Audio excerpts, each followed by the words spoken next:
What's up, Royal Spartan Tribe? This is Royal Spartan 125 back for yet another great reaction. This is Prologue, Greater Terran Union? Terran? Sorry.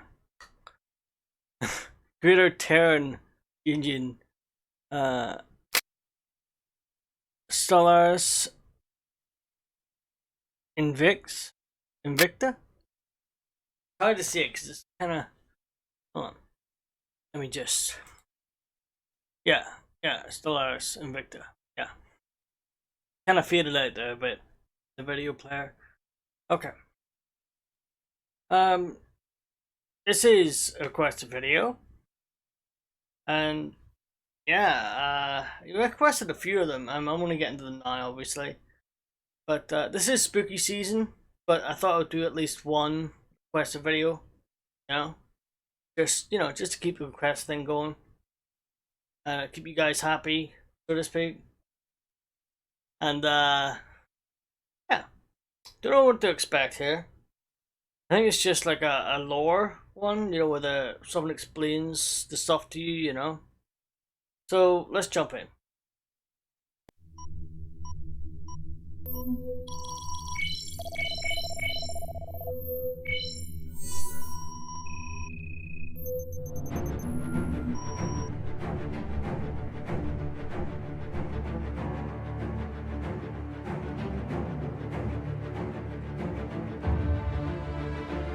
On April 22, 2089, military space surveillance satellites from 9 separate nations began tracking a group of objects that had entered the periphery of the solar system.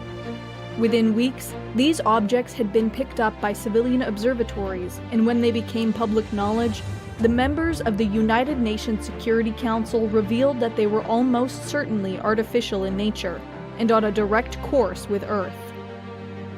When the ships finally arrived in orbit on February 17, 2090, the outcome was apocalyptic.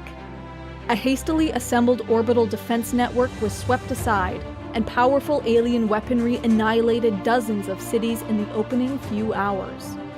Whether this strike was meant to force some sort of unconditional surrender or the first step in a genocidal campaign was never determined. A coordinated intercontinental ballistic missile launch from silos and submarines across the world disabled the largest and seemingly most powerful alien warships. Further orbital bombardment would be limited and sporadic. Over the next 7 years, mankind fought a desperate war across the world. In ruined cities and ash-choked landscapes, remnant military forces engaged a horrific enemy whose advanced technology and resources made defeat seem inevitable. Over a third of the planet was occupied, and those who managed to escape brought with them reports of horrifying alien atrocities and spires which poisoned the atmosphere around them. But even in the darkest ruins of the world, far from the front lines, there were those who resisted. An improvised emblem meant to mark the location of hidden munitions and clandestine airdrops slowly grew into a worldwide symbol of defiance. It was painted onto tank barrels and aircraft wings, carved on the stocks of rifles, emblazoned on artillery shells, and branded on the corpses of the enemy.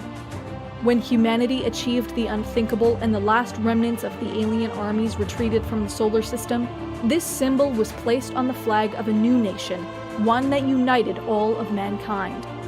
The Greater Terran Union. Okay, is this based on like a game or books or something? There's obviously a lot of lore here, Can't remember, I think they were in the comment section telling me about it. And it was like a while ago, so can't really remember. But I think it's like a game or like a series of books or something like that, yeah? I don't know. Looks good though. It looks really well thought out, kinda, you know what I mean? Like alien apocalyptic thing, Yeah. We've seen movies and things about this sort of thing before. Yeah, it looks pretty good. So far. see how it goes. Of mankind, the Greater Terran Union. Yet in its earliest days, it existed simply as a last-ditch effort to prevent the complete collapse of human civilization. While the enemy had been defeated, the planet was in ruins. The global economy had been erased, famine was rampant, and the highest governing bodies of every major state had been destroyed, alongside tens of millions of their citizens. As the last organization still capable of operating effectively, an international coalition of various military forces assumed the responsibilities of civil governance. With the survival of humanity in question, the measures taken were severe: strict rationing, a mandatory one-child policy, and widespread martial law. Every available resource was put toward reconstruction, and opportunities only afforded to those whose knowledge and expertise could directly benefit this great effort. Millions more would suffer and die in vast relief camps where the barest necessities were exchanged for grueling physical labor. The price was immense, and even those in the highest echelons of the provisional government were horrified by the actions taken to preserve civilization. Across the decades, however, the situation began to improve. Crop yields increased, global communication was restored, cities were rebuilt, and the harshest measures imposed on the population were repealed. Eventually, manned space flights resumed, and the dissection of derelict alien starships still in orbit revealed astonishing new technologies and fields of study. Every effort was made to prepare the planet for a second attack. But by the middle of the 22nd century, it had still not arrived. In 2153, plans were announced that would see the emergency military coalition dissolved, replaced with either a worldwide civilian government, or perhaps, according to a few proposals, divided into several sovereign states resembling the pre-war nations of Earth. In a planet-wide referendum, the first and only one of its kind, the fate of humanity's post-war government was left in the hands of its people. In an unexpected landslide, humanity placed its faith in the system that had led them through reconstruction, transforming the emergency military provisional government into the sole governing body of the human race. On July 11, 2156, the Greater Terran Union was proclaimed. I have to admit, this is a nightmare. You know what I mean? This is like the worst that could happen. You know what I mean? Obviously, they did the best with what they had. You know what I mean? They did the best after the alien attacks and stuff. They had to rebuild, but they had millions of people and no resources. You know? The horrible stuff was done, okay? But in the end, it allowed them to rebuild. You know? In the end, the people felt that they, although the actions taken were unfortunate, the people felt that they were necessary too, you know? These people led them to a new age, you know? Without them, they would have been completely lost. Humanity could be in the Dark Ages again, you know? These people hadn't taken charge and pushed us forward, you know? At least in this world, anyway. Emergency military provisional government into the sole governing body of the human race. On July 11, 2156, the Greater Terran Union was proclaimed. The most striking aspect of this new society is the implementation of a tiered citizenship structure. A mandatory 4-year period of national service, either within the military or other recognized institution, grants every citizen certain rights, while higher tiers and their associated privileges and responsibilities are typically accessible only to those who have achieved a high ranking within the Union's national reputation system. Citizenship tiers determine everything from the type of employment a person is allowed to seek and whether limitations exist on their freedom of movement, all the way down to the amount of water allotted to their showers each month. The system remains fluid, with citizens often gaining and losing tiers multiple times over the course of their lives. A reduction in a citizen's tier is one of the most common sentences for minor crimes, with usually specific criteria assigned for its reinstatement. While advances in technology and production mean that even the lowest tiered citizens can enjoy comfortable lives, The system serves to promote duty to the state and a responsibility to humanity as a whole. It also acts as an effective tool used to combat wastefulness or corruption, albeit at the expense of personal liberty. The predominant status of the military within the Union citizenship structure means that almost every position of authority is held by individuals who have either completed their service or remain a part of the armed forces, with rare exception. While the government and military remain nominally independent of one another, the Greater Terran Union has increasingly come to resemble a stratocracy as the lines between civil and military service become harder to discern. Executive power is held collectively by the National Council, composed of 21 marshals, each responsible for leading one of the nation's federal executive departments. Criticism that this council has been too slow to respond to time-sensitive issues and too weak to lead the powerful federal bureaucracy has led to the appointment of a High Marshal, a position accorded the status as first among equals and granted special representational duties. Marshals are typically appointed to serve a 20-year term, although various circumstances can result in longer or shorter periods of service. So personal liberties are pretty much gone at this point, and the human race is a whole. You know, they're not just like separate land, you know, separate countries with politicians trying to you know, get better things for themselves, you know, and the individual countries.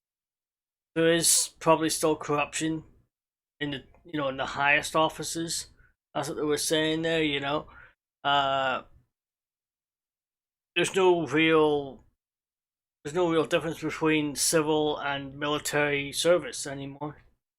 You know, people are expected to serve in the military and to help out with the government. You know what I mean? That's kind of their core thing. So what do you think? You think this would be a good thing for the human race?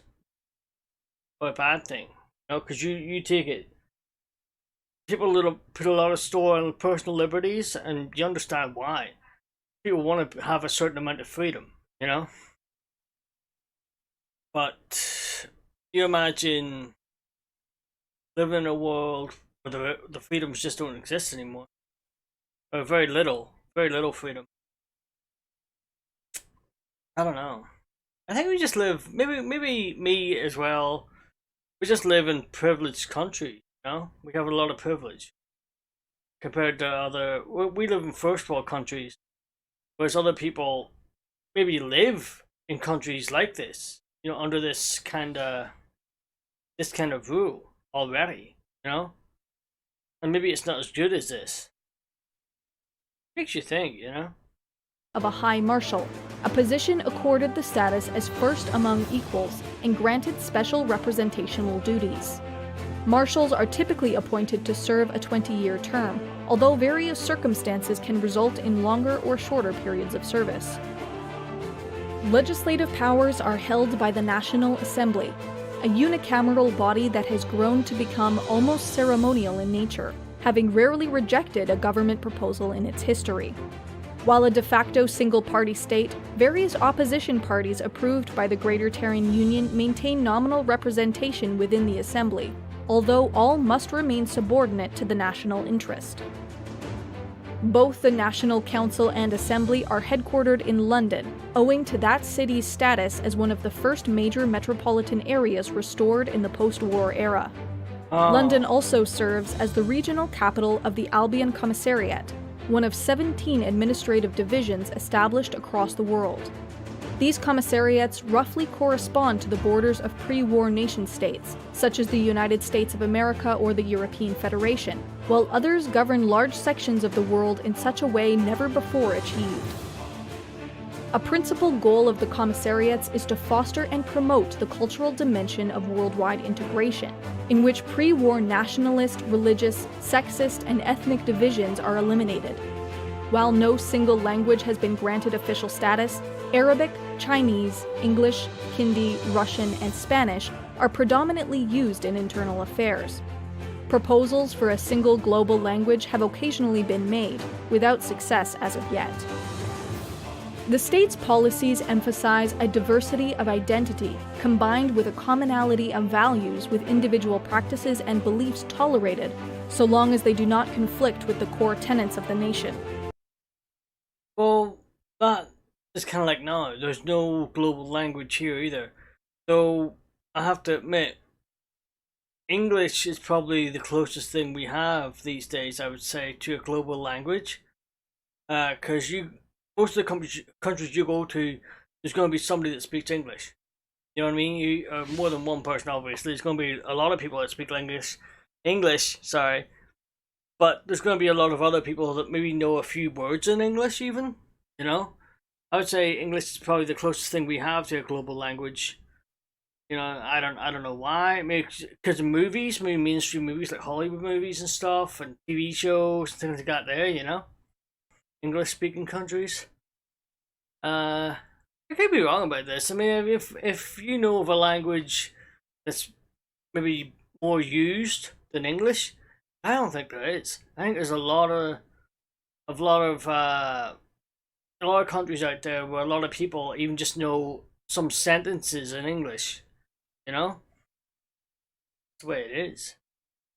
Individual practices and beliefs tolerated, so long as they do not conflict with the core tenets of the nation. The ability for every citizen to participate in the civil and political apparatus of the state without discrimination or repression is one such tenet. Not in the pursuit of any utopian ideal, but rather in the pragmatic belief that natural talent which might benefit the human race must be supported regardless of who possesses it.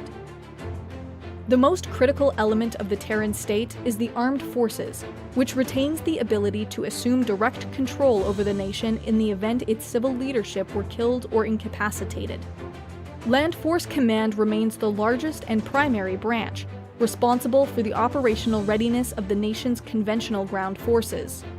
A wholly mechanized army, it utilizes a combined arms doctrine in which an enemy's forward defenses are broken by overwhelming force, at which point fresh, uncommitted mobile operational reserves are sent to exploit the strategic depth of an enemy front. Air Command is the second largest branch. I would say that what that means is they just throw people at the front lines, right? They just throw them at them, like, yeah, just run in there, just kill as many of them as you can, and you know, many of these, maybe all of these people are not expected to survive. You know, like collateral damage. You know what I mean? It's just like acceptable losses. They just throw like hundreds, maybe thousands of people, soldiers at the enemy, and then when the enemy's kind of lines are kind of weakened, defenses are weakened, then they throw the reserves in. You know, to finish them off. That's crazy. That kind of reminds me of like Starship Troopers or something like that. You know. But they're just throwing people at the bugs. You know what I mean? Just thousands of people, just thousands of soldiers just running in, shooting at them. That's nuts. But if it's effective, I suppose. Reserves are sent to exploit the strategic depth of an enemy front. Air Command is the second largest branch, dedicated to achieving air and space superiority as well as facilitating rapid global mobility and strategic bombing. Advancements in aerospace technology has seen the deployment of Air Command assets across the solar system, typically unmanned satellites and drones, but also manned squadrons and picket ships. Smallest among the major services is Fleet Command, which maintains a largely automated armada of ballistic missile submarines that continuously circle the globe in anticipation of a second alien invasion. As developments in space continue and larger ships are constructed in orbit, there have been renewed calls to transition the service into the Terran Union's Space Warfare branch and the creation of a separate maritime service. Land, Air, and Fleet Command all maintain their own separate component services, including specialized naval and orbital infantry, as well as distinct special operational forces. Units across all three services have inherited the traditions and customs of previous armies and units from across the globe, resulting in an eclectic military culture. While the supreme goal of the military, and by extension the Greater Terran Union, has been to defend Earth against any further attack, in recent years a new objective has been declared: Advanced technologies have pushed the boundaries of human expansion, and the devastation wrought across the Earth has left an insatiable need for raw materials and resources. Already, the first mining and research outposts have been established across the solar system, and Nice. construction has begun on a wave of starships that will depart for distant worlds. A generation of sacrifice and hardship will soon be rewarded, for as mankind prepares to embark on the greatest journey in its history, it marches towards this uncertain future united in purpose and determined to never be caught unprepared again.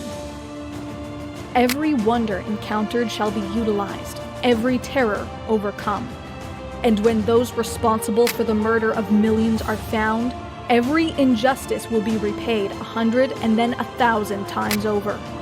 The entire galaxy will know that they came to the wrong neighborhood and knocked on the wrong door.